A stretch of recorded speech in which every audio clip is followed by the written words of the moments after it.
वैशाली आपल्या अपेक्षा अकॅडमीमध्ये स्वागत करते. विद्यार्थी मित्रांनो, आज आपण बुद्धिमत्ता या विषयातील वय किंवा एज यावर स्पष्टीकरणासह प्रश्न सोडवून घेणार आहोत. कारण या टॉपिकवर नेहमीच स्पर्धा परीक्षेमध्ये प्रश्न विचारले जातात, पण ते जर आपण व्यवस्थित समजून घेण्याचा प्रयत्न केला तर स्पर्धा परीक्षेमध्ये येणारे प्रश्न आपण अगदी अचूकपणे सोडवू शकतो. चला तर सुरू करूया आजचा विचार. आता विद्यार्थी मित्रांनो, पहिला प्रश्न आहे, एवढं बीच्या वयाचे गुणोत्तर 2 असतील. त्यांच्या वयाची बेरीज 40 वर्ष असल्यास बीचे आजचे वय किती? आपल्याला बीचे आजचे वय काढायचे आहे आणि आपल्याला एचं गुणोत्तर दिलेलं आहे 2, बीचं गुणोत्तर दिलेलं आहे 3. त्यावरून आपल्याला बीचं आजचं वय काढायचं आहे. बघा विद्यार्थी मित्रांनो, अतिशय सोप्या पद्धतीने आपल्याला उत्तर काढायचे आहे. बीचे आजचे वय बरोबर.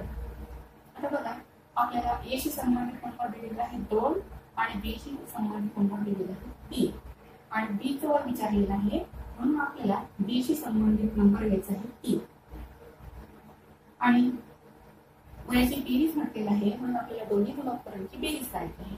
बघा, 2 अधिक 3, 3 लाशे 5 गुणिले 40. बघा आता विद्यार्थी मित्रांनो, त्याचा आपण कॅल्क्युलेशन केल्यानंतर आपल्याला याचं उत्तर मिळते 24. म्हणजेच बीचे आजचे वय किती? तर बीचे आजचे वय आहे 24 वर्ष. विद्यार्थी मित्रांनो, अशा उदाहरण करून असताना आपल्याला त्या प्रश्नाचं व्यवस्थित आकलन करून प्रश्न सोडवायचा आहे. कारण यामध्ये काय विचारलेलं आहे हे आपल्याला समजणं महत्वाचं आहे. बघा, आता या उदाहरणामध्ये आपल्याला वयाची बेरीज म्हटलेली आहे, म्हणून आपण गुणोत्तराची बेरीज केलेली आहे. पण कधी कधी या प्रश्नांमध्ये फरक विचारला जातो, तर अशा प्रश्नामध्ये मात्र आपल्याला वजाबाकी करावं लागते. तर हे आपल्याला व्यवस्थित समजून घेणं अत्यंत महत्वाचं आहे. त्यामुळे आपली चूक होणार नाही उदाहरण सोडत असताना. त्यानंतर विद्यार्थी मित्रांनो, पुढचा प्रश्न आपण घेणार आहे. आता पुढचं उदाहरण बघा. ए व बीच्या वयाचे गुणोत्तर 3:5 आहे. त्यांच्या वयातील फरक 30 वर्ष आहे. तर ए चे आजचे वय किती? बघा विद्यार्थी मित्रांनो, आता या उदाहरणामध्ये फरक सांगितलेला आहे. त्यांच्या वयातील फरक 30 वर्ष सांगितलेला आहे. पहा, आता फरक सांगितल्यामुळे या ठिकाणी आपल्याला जे गुणोत्तर दिलेलं आहे या गुणोत्तरामध्ये वजाबाकी करावं लागेल. ही गोष्ट आपल्याला या उदाहरणामध्ये लक्षात घ्यायची आहे. बघा, आता ए चे आजचे वय विचारलेले आहे. ए चे आजचे वय बरोबर. आता ए शी संबंधित गुणोत्तर आहे 3 आणि बी शी संबंधित गुणोत्तर आहे 5 आणि ए चे आजचे वय विचारलेलं आहे, म्हणून आपल्याला ए चे गुणोत्तर घ्यायचं आहे. जे दिलेलं आहे ते 3. 5 वजा 3 फरक म्हटलं म्हणून वजाबाकी करतो या गुणोत्तराची गुणिले 30. बघा आता 3 5 वजा 3 2 गुणिले 30 म्हणजेच विद्यार्थी मित्रांनो 45. ए चे आजचे वय किती? तर 45. म्हणजे अशा प्रकारे अगदी सहजपणे आपण वय किंवा एज काढू शकतो. फक्त आपल्याला प्रश्नाचं नीट आकलन केलं पाहिजे, म्हणजे आपण त्या प्रश्नाचं उत्तर अगदी अचूकपणे सोडू शकतो. मित्रांनो, पुढचा प्रश्न बघा. टाइप 3 मधला. ए बी व सी च्या वयाचे गुणोत्तर 2 असतील. 3:4 आहे. बी चे वय 15 वर्ष असेल तर ए व सी यांचे वय शोधा. बघा मित्रांनो, त्या प्रश्नाचं उत्तर सुद्धा आपण अगदी सहज पद्धतीने काढू शकतो. याची मांडणी आपल्याला आधी करायची. बघा, ए बी आणि सी यांचे गुणोत्तर आपल्याला दिलेले आहे. ए चे गुणोत्तर दिलेले आपल्याला 2, बी चे गुणोत्तर दिलेले आपल्याला 3 आणि सी चे गुणोत्तर दिलेले आहे 4. त्यानंतर बी चे वय दिलेले आहे 15.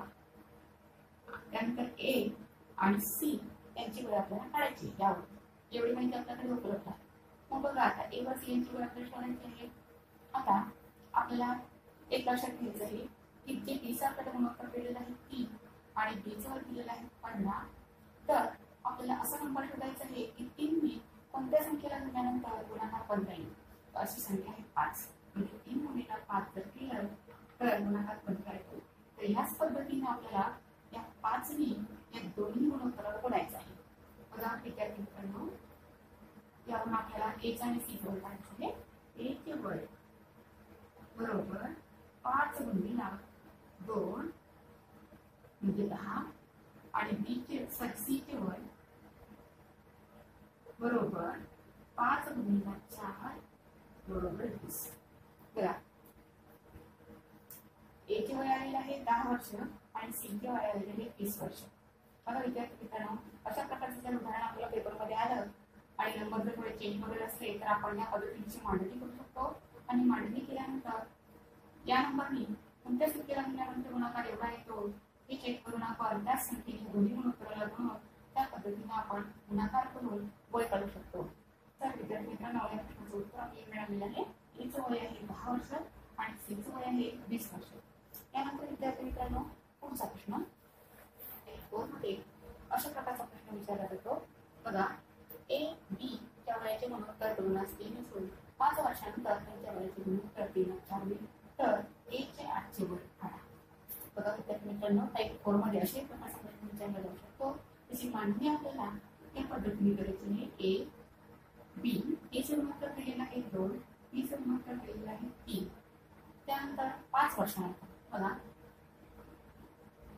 5 वर्षानंतर ए चे गुणोत्तर दिलेलं आहे 3 आणि बी चे गुणोत्तर दिलेलं आहे 4.